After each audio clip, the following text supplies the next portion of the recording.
सम्यक वाणी या सम्यक वाचा या सम्मा वाचा, पाली के हिसाब से बोलेंगे सम्मा वाचा। सम्मा का मतलब है सही, एकदम राइट, और संस्कृत भाषा में बोलते हैं सम्यक वाणी।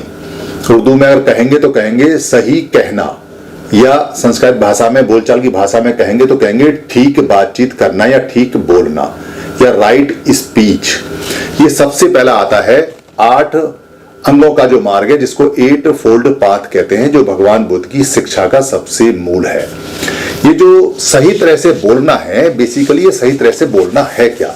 क्योंकि अगर साधारण व्यक्ति की बात करेंगे तो वो तो कहेगा कि मैं बिल्कुल सही तरह से बोल रहा हूं, और आप सही तरह से सुन रहे हैं और सही तरह से समझ भी रहे हैं। यहां भगवान बुद्ध ने एक शब्द हमेशा लगाया है, सम्मा या सम्यक या राइट या सही। तो इसका मतलब कहीं कुछ गलत भी है, तो जो गलत है वो नहीं करना है, जो सही है वो करना है। तो सही क्या है, सम्मा क्या है, सम्यक क्या है और राइट क्या है, वाचा वाणी बोलना कहना, स्पीच क्या है। दरअसल 4 बातें आपको बहुत ज्यादा ध्यान में रखनी है। सबसे पहली जो इसमें बात आती है वो आती है आपको झूठ नहीं बोलना है, मिथ्या नहीं बोलना है, फॉल्स नहीं बोलना है, गलत नहीं बोलना है। ये सबसे पहला इसका नियम है। तो झूठ बोलने के लिए आपको बिल्कुल मना किया हुआ है। पहले 8 फोल्ड का जो पाथ है, 8 अंग की जो मार्ग है, उसमें पहला नियम है कि आपने सही तरह से बोलना है, और उसमें भी पहला नियम है कि आपने झूठ नहीं बोलना है, फॉल्स नहीं बोलना है। तो झूठ बोलना होता क्या है? दरअसल जो बात बिल्कुल सच है या तो आप उसको कहना, या जो बात झूठ है आप उसको कह दें, तो फिर झूठ बोलना हो जाता है। यानी जो बात है आपने वो ना कह के अगर कोई भी बात आपने बदल के कह दी तो फिर वो झूठ में आ गई, मिथ्या में आ गई, फॉल्स में आ गई। झूठ क्यों बोलता है आदमी? झूठ 3 कारण से बोलता है। पहला राग, दूसरा देश, और तीसरा मोह और मूढ़ता। राग का मतलब यह है कि जब हमारा कोई लालच जुड़ा होता है, जब हमें कुछ चीज चाहिए, जैसे कहीं हम काम कर रहे हैं, झूठ बोल रहे हैं, तो झूठ बोल के हमें कोई फायदा हो रहा है, या भविष्य में कोई फायदा होने वाला है, या किसी ने कोई फायदा किया है तो हम उसका एहसान चुका रहे हैं, या हमें लगता है कि यही ठीक है, जो हमने बोला है, जो झूठ है वही ठीक है। ये बातें झूठ में आती हैं, राग में आती हैं। तो यानी कि जब आपको कोई चीज चाहिए, कोई फायदा चाहिए, कोई राग आपको हो गया, आपको चाहिए, तो आपने बात बदल के बोल दी, वो राग के कारण आपने बात बदली तो झूठ बोला। दूसरा देश के कारण या द्वेष के कारण, या जो एनिमिटी है, जो दुश्मनी है, उसके कारण। यानी आपको ये बात पसंद नहीं है मगर आपने सही बात नहीं बताई, क्योंकि आपको पसंद नहीं है तो आपने वो बात बदल दी। जैसे आपको किसी ने ये कहा कि मैं कल अमृतसर जाऊंगा, और आपने अमृतसर जाने का कहीं आपको पसंद नहीं है कि वो अमृतसर जाए, और आपने कह दिया कि उस व्यक्ति ने कहा है कि कल वो देहरादून जाएगा। चूंकि उसका आपको अमृतसर जाना पसंद नहीं है तो आपने द्वेष के कारण कह दिया कि वो देहरादून जाएगा, तो आपने झूठ बोल दिया द्वेष के कारण। या आपको कोई जलन है या ईर्ष्या है, या कोई आप बदला लेना चाहते हैं, किसी भी कारण से जब आपको कोई द्वेष होता है, एनिमिटी होती है, दुश्मनी होती है, शत्रुता होती है, तब आप बात को बदल देते हैं, तब झूठ बोलना होता है। तीसरा होता है मोह मूढ़ता के कारण। मोह मूढ़ता के कारण कैसे है? मोह जो बोलते हैं पाली के अंदर, वो बोलते हैं मूर्ख बनाने को। यानी कि जैसे कहते हैं ना, मोहनी सूरत है। मोहनी सूरत का मतलब है कि ऐसी शक्ल है कि वो आपको मूर्ख बना देगी। या जैसे कहते हैं कि उसने मोह लिया, मोह लिया का मतलब है मूर्ख बना दिया। या कोई मोहिनी है, तो मोहिनी का मतलब है कि ऐसी कोई स्त्री है जो आपको मूर्ख बना रही है, मोहिनी है। तो मोहन या मोहिनी या मोह, ये जितने भी कारण हैं, इनको मूर्ख बनाने वाले कारण बोला जाता है। और साथ में आता है मूढ़ता। मूढ़ता को पुराने समय में मूर्खता ही बोलते थे, तो मूढ़ता हो गया।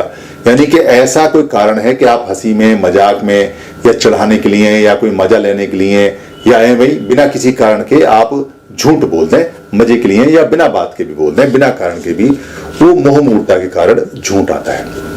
झूठ का परिणाम बड़ा बुरा होता है, क्योंकि अगर आप झूठ बोलेंगे तो आपको झूठ याद रखना पड़ेगा। पहली बात, झूठ पकड़ा जाएगा तो उस झूठ को सच करने के लिए, सही करने के लिए आपको और झूठ बोलेंगे। तो झूठ बोलने की एक चेन आरंभ हो जाएगी। एक झूठ को बचाने के लिए 3 झूठ बोलेंगे, 3 झूठ के लिए 9 झूठ बोलेंगे, और जो आपके आसपास लोग हैं उनसे भी हाँ में हाँ कराएंगे, गवाही दिलवाएंगे कि देखो मैंने जो बात कही है वो सच है या नहीं है। फिर भी वो झूठ पकड़ा जाएगा, क्योंकि आपकी आंखें और आपका चेहरा उसका साथ नहीं देगा। आपकी आंखें ब्लिंकिंग करनी शुरू हो जाएंगी, लिप लिप करनी शुरू हो जाएंगी, बंद होनी और बुझनी शुरू हो जाएंगी, या आपकी भौं में कोई अंतर आ जाएगा, या आपके चेहरे पे कोई एक्सप्रेशन आ जाएगा, या आपका चेहरा उतर जाएगा, या आपका रंग फीका पड़ जाएगा, या आपकी टांगें कांपने लगेंगी, या आपका शरीर कांपने लगेगा, या आपकी हार्ट बीट बढ़ जाएगी, या आपका चेहरा लाल हो जाएगा, या आपके कान लाल हो जाएंगे। कोई ना कोई सिम्टम शरीर पे झूठ बोलते ही आ जाएगा। फिर आपकी मेमोरी, यानी कि आपको याद रखना पड़ेगा, तो आपके जो और काम है वो काम बंद हो जाएंगे। आपको हर समय ये फाइल खोल कर रखनी पड़ेगी, ये मेमोरी हमेशा याद रखनी पड़ेगी कि आपने कितना झूठ कब बोला। आपने अगर झूठ याद नहीं रहा, पकड़ा गया, तो आपका नुकसान होगा, क्योंकि आपका विश्वास खत्म हो जाएगा। आप पहले क्या बोले अब क्या बोले, कोई आपका यकीन करेगा ही नहीं। झूठे व्यक्ति का जो नाम है उससे पहले पहुंच जाता है, यानी व्यक्ति कहीं भी जाता है और उसका जिक्र होगा तो कहेंगे अच्छा फलाना आदमी झूठा, साथ में झूठा भी लगेगा, तो आपकी बात का यकीन नहीं होगा। आपको कोई काम नहीं देगा, काम देगा तो निगाह रखेगा, पैसे नहीं देगा, कोई यकीन नहीं करेगा, और आपका घर में भी विश्वास कोई नहीं करेगा, क्योंकि आप झूठ बोलते हैं। झूठे आदमी का विश्वास नहीं करता। और कमाल की बात यह है कि अगर दो झूठे हों तो वो आपस में एक दूसरे को पसंद नहीं करते, यानी कहते हैं तू झूठा, वो कहता है तू झूठा, वो कहता है झूठा होते हुए भी कहेगा कि मुझे झूठ बोलने वालों से नफरत है। यानी झूठे बोलने वाले को भी सच बोलने वाले ही अच्छे लगते हैं। तो झूठा बोलने वाला कभी भी झूठ बोलने वाले में अपनी रिश्तेदारी भी नहीं करता, उनके पास भी नहीं बैठता, और कहीं अगर उनके जिक्र भी करेगा तो चार अलंकार साथ लगा कहेगा कि अरे वो साला हरामी झूठा, ऐसा करके बोलेगा। इसलिए झूठ बोलने का नुकसान बहुत ज्यादा होता है। और झूठ बोलने के लिए तो स्पेशल भगवान ने एक पंचशील दिया हुआ है, जिसमें उन्होंने मूसा वादा वीरमणि सिक्खा पदन समाधि यानी स्पेशल बोला हुआ है कि झूठ कभी नहीं बोलना है। तो पहला जो कारण है वो सम्मा वाचा में वो आता है झूठ नहीं बोलना, मिथ्या फॉल्स नहीं बोलना। दूसरा आता है कड़वी बात नहीं बोलना, यानी कड़वी बात है, तत्ती बात है, या कोई जली कटी है, जली भुनी बात है, या कोई ऐसी बात है जो आग लगा देती है या मन खराब कर देती है, या कोई ऐसी बात है जो बिटर है, पंजेंट है, या कटुक है, या तिक्त है, या तत्ती है, या झुलसी हुई है। इस तरह की कोई वचन, इस तरह की कोई वाणी, इस तरह की कोई बातचीत, इस तरह का कुछ नहीं कहना है आपने। कोई स्पीच ऐसी नहीं देनी है जो कड़वी है, कटु है, खराब है। क्यों नहीं देनी है? जब भी आप कड़वे और कटु वचन बोलेंगे, बिटर बोलेंगे, जब भी आप तिक्त बोलेंगे, सबसे पहले आप उस कड़वाहट को मन में लेके आएंगे, या वो कड़वाहट आपके मन में पहले से ही जमी हुई होगी, उसका पौधा आपके अंदर पहले से ही जड़ जमा चुका होगा, कोई छोटा सा बीज होगा जो अंकुरित होकर पेड़ बन चुका होगा। और आप जब भी कड़वी बात कहेंगे तो सबसे पहले आप अपना चेहरा ध्यान से देखेंगे, या फोटो खिंचवा लीजिए, या शीशे में देख लीजिए, तो आपका चेहरा बिल्कुल बेकार हो जाएगा। जब भी कोई व्यक्ति कड़वी बात करता है सबसे पहले उसका चेहरे पे आती है वो कड़वाहट, और उसका जो चेहरा है वो बिल्कुल खराब हो जाता है, उसे कोई देखना पसंद नहीं करता। तो उसकी कड़वाहट उसके चेहरे पे आती है। कहते हैं ना कि तेरी तो मन की कड़वाहट तेरे चेहरे पे आई हुई है। तो यानी कि अगर मन में कड़वाहट है, मन में कड़वाहट का पेड़ है, तो उसका बीज आपके चेहरे पे दिखाई देगा ही देगा। तो पहला नुकसान तो यह है कि आपको खुद ही वो कड़वाहट झेलनी है, क्योंकि आप साथ लेके चल रहे हो। 24 घंटे कड़वाहट का पेड़ आपके साथ चलता है। 24 घंटे वो नीम का जो कड़वाहट का पेड़ है वो 24 घंटे आपके अंदर शरीर में काम करता रहता है। तो सामने वाले को तो नुकसान बाद में होगा, पहले आपको होगा। फिर जब आप उस कड़वाहट को बाहर निकालेंगे और बखेरेंगे तो वातावरण में जहां तक भी जाएगी, जितना भी मीठा मीठा वहां पर होगा, जितना भी अच्छा वातावरण होगा, वो कड़वाहट में बदल जाएगा। जो आपके यारे प्यारे होंगे, यारी प्यारी होंगी, जितने भी वहां लोग होंगे, वो इस बात को जानेंगे कि ये व्यक्ति बहुत गंदा है, बड़ा कड़वा है, बड़ा कटुर है, बड़ा तिक्त है, बड़ा बिटर है, ये अच्छा आदमी नहीं है, ये तो कड़वाहट ही कड़वाहट बांटता है, इसके पास कड़वाहट के अलावा और कुछ चीज है ही नहीं। तो यानी कि आपको कोई पसंद नहीं करेगा। आप जहां भी जाएंगे वहीं आपको तिरस्कार की दृष्टि से देखेंगे। आप बाद में कहीं जाएंगे उससे पहले आपका ये गुण पहुंच जाएगा कि ये आदमी बहुत गंदा है, बहुत कड़वा है, बहुत बेकार बोलता है, ये पूरी महफिल को, पूरे समा को, पूरे क्षमा को ये खराब कर देता है। तो उससे आपको सामाजिक रूप से और व्यक्तिगत रूप से बहुत ज्यादा नुकसान होगा, आपके मन को अच्छा लगेगा नहीं। कड़वाहट फैलाने वाला व्यक्ति भी ये चाहता है कि उसे कड़वाहट ना मिले, लोग उससे मीठा बोलें, और जबकि वो कड़वाहट है, यानी कि वो सबसे उम्मीद करता है कि सब उससे मीठा बोले और वो सबसे कड़वाहट बोले। इसलिए कड़वी बातें, कटु बातें सम्मा वाचा में नहीं बोलनी है, सम्यक वाणी में नहीं बोलनी है। तीसरी आती है चुगली करना, यानी कि चुगली नहीं करनी है। चुगली को पाली में दूत या दूती बोलते हैं। दूत आपने सुना होगा कि अरे ये बहुत दूती है, ये बहुत दूता है, यानी कि ये दूत लगा के गया है, अभी अभी आया था, दूत लगा के चला गया। दूत बेसिकली पॉजिटिव शब्द है। दूत का मतलब मैसेंजर होता है कि जब हम किसी को भेजते हैं अपनी बात कहने के लिए। मगर अगर कोई निगेटिव वे में दूत आ जाए, यानी कि मैसेज आए निगेटिव वे में आ जाए, किसी की बुराई में आ जाए, तो उसको भी दूत बोलते हैं। फिर उसको चुगलखोरी, चुगलखोर या चुगली बोलते हैं, यानी कि चुगली करना। इंग्लिश में बैक बाइटिंग बोलते हैं। तो आपने चुगली या चुगलखोरी नहीं करनी है, आपने दूत नहीं बनना है किसी का निगेटिव वाला, आपने बैक बाइटिंग नहीं करनी है। क्यों नहीं करनी है? क्योंकि आदमी जब किसी की बैक बाइटिंग करता है या किसी का दूत लगाता है या किसी की चुगली करता है, तो कई स्थिति ऐसी होती है कि एक तो वो अपने आप को सुपीरियर बनाने के लिए, यानी कि अपने आप को अच्छा दिखाने के लिए, अपने आप को ये दिखाने के लिए कि मैं सबसे अच्छा हूं या मैं सबसे अच्छी हूं, वो औरों की बुराई करेगा या करेगी। तो वो चुगली करेगी या चुगली करेगा, बुराई करेगी। तो इसलिए बुराई करती है कि या करता है कि देखो उसने ऐसा किया, ऐसा किया, ऐसा किया, ऐसा किया, और साइलेंट रूप से वो ये कहता या कहती है कि मैं ऐसा नहीं हूं, यानी कि जो मैं बुराई कर रहा हूं मैं ऐसा या मैं ऐसी नहीं हूं। तो अपने आप को अच्छा बताता है या बताती है, सामने वाले जितने भी उदाहरण देती है उसको या देता है वो खराब उदाहरण में आते हैं। दूसरा, कुछ लोगों को चुगली करने में बड़ा मजा आता है और चुगली करने में उनको बड़ा रस आता है, आनंद आता है, इसका उनको राग लग जाता है, बीमारी लग जाती है, और वो बिना चुगली करे रोटी नहीं खा सकते, उनकी रोटी नहीं पचेगी, उनके पेट में दर्द होगा जब तक वो चुगलियां ना कर लें। भारत के अंदर तो ये बीमारी बहुत ज्यादा है, आदमियों में भी और औरतों में तो ये कमाल की है। चुगली जब तक ना कर लें, जब तक एक दूसरे की बात को इधर से उधर ना कर दें, तब तक वो खाना नहीं पचता।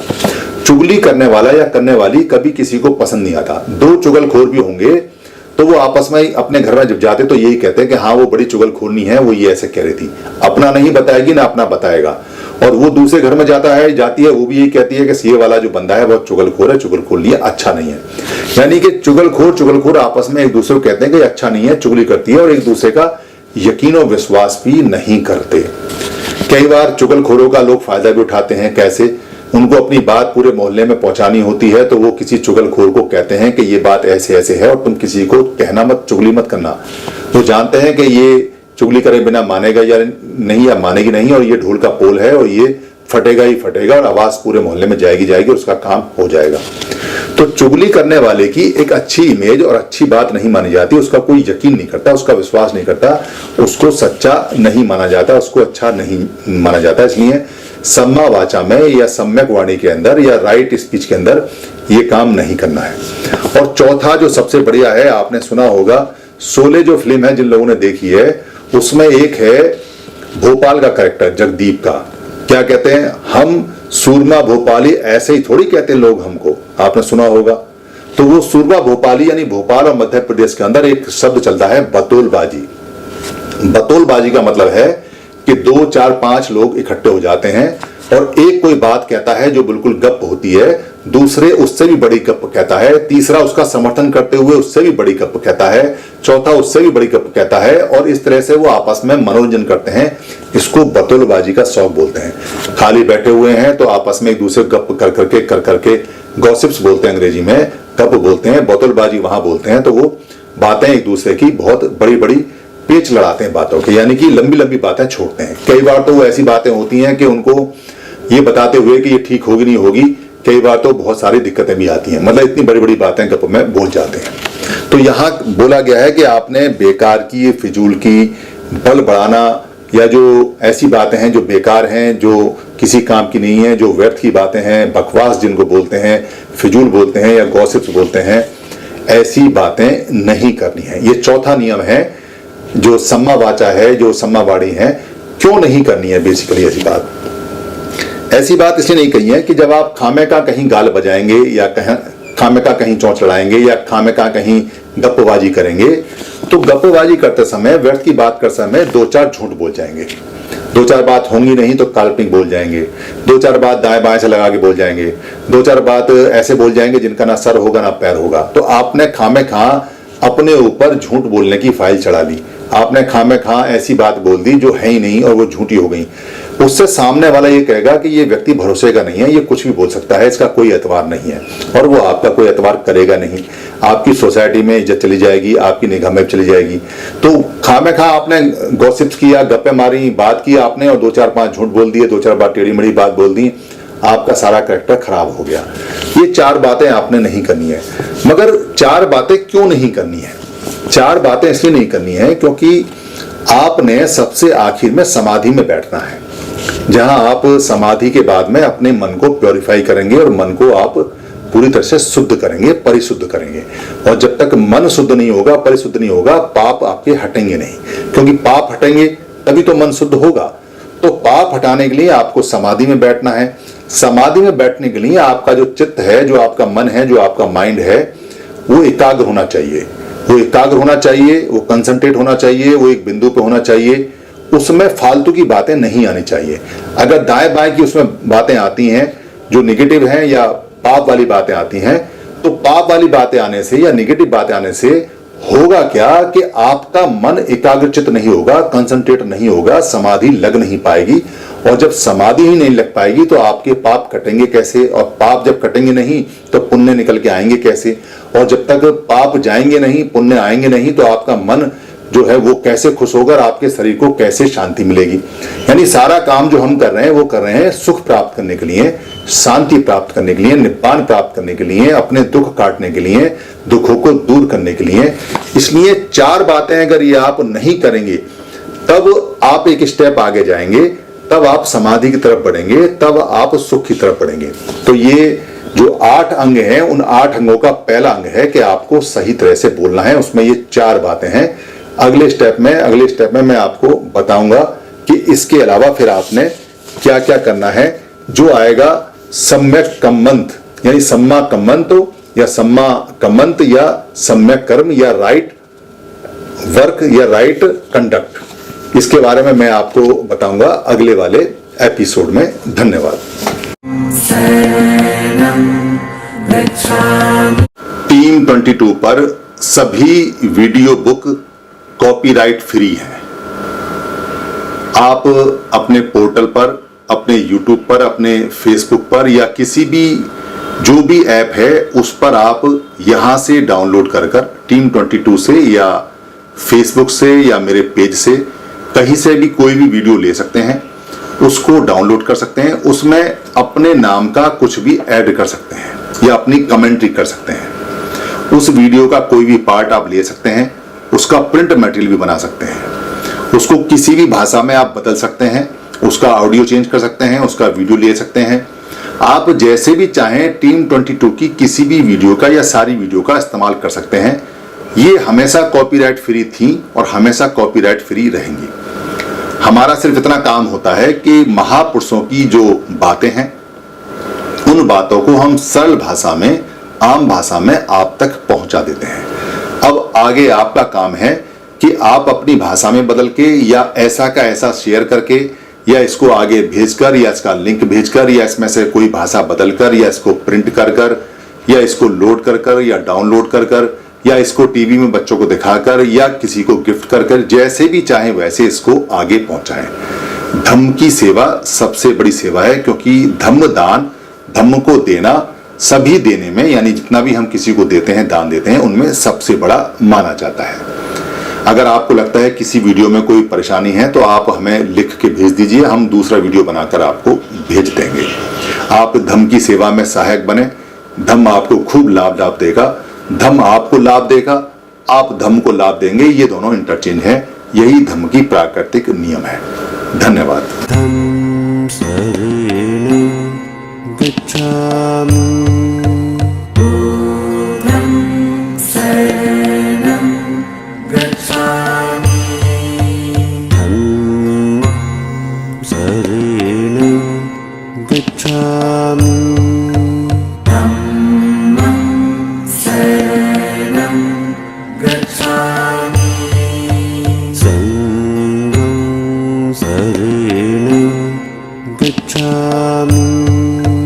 Sangam Saranam Gacchami. शरणं गच्छामि द्वितीयम्पि बुद्धं शरणं गच्छामि द्वितीयम्पि धम्मं शरणं गच्छामि द्वितीयम्पि धम्मं शरणं गच्छामि द्वितीयम्पि सङ्घं शरणं गच्छामि द्वितीयम्पि सङ्घं शरणं गच्छामि तृतीयम्पि बुद्धं शरणं गच्छामि तृतीयम्पि बुद्धं शरणं गच्छामि तृतीयम्पि धम्मं शरणं गच्छामि तृतीयम्पि धम्मं शरणं गच्छामि तृतीयम्पि सङ्घं शरणं